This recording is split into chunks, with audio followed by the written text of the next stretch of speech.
the conversation about digital currencies sort of starts and stops with Bitcoin without people starting to think about blockchain. But what is it about Bitcoin that makes it just so impossible for Wall Street to use it as a currency? You know, there are a lot of things that Wall Street executives have to worry about when they're considering whether to start adopting this thing, right? I mean, there's fraud.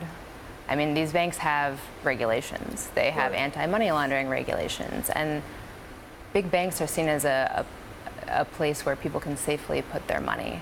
And they have a reputation for that. So do they want to risk that reputation by adopting an asset that is seen as a risky, volatile asset? And so the very volatility of the asset makes it hard for a bank to maintain its reputation.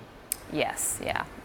It's also interesting to me that the know your customer rules, and I think that a lot of people, even in the digital currency space, don't really understand how sacrosanct it is in the markets. That the KYC rules, know your customer, is so important. It's about money laundering and more. Yeah, I mean, I think that's why we've seen so many executives come out in the last month, right? I mean, we saw Jamie Dimon. He came out and said, Bitcoin's one big fraud. I'm going to fire any trader who trades Bitcoin.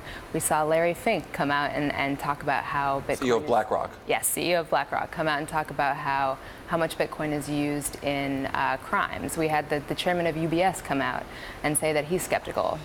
Although we did actually have a couple execs come out and give sort of more balanced views. We had Morgan Stanley's CEO come out and say, you know, this might have some sort of future. I'm not totally convinced that it's nothing. And Goldman's CEO also came out and said, I haven't quite made a decision on it yet. Right. You know, he actually brought up an interesting point, which is that people once viewed paper money as this weird thing. So who's to say that Bitcoin is not, you know, the same? Well, and interesting that Lloyd Blankfein comes from a trading part of that business, even before it's part of Goldman Sachs, but comes from a trading background and maybe understands just the trading nature of it, maybe more than Jamie Dimon. Yeah. But there's also the aspect that Jamie Dimon's business on some level is about having lots of fingers in the pie when things go when money's moved from one account, you write a check and it goes to another account and it takes 3 days and there's all kinds of stuff involved and charges that happen in the way. That's JP Morgan's business. If you trade a stock on a JP Morgan platform, it moves from one hand to the next, to the next, to the next, and recording all those transactions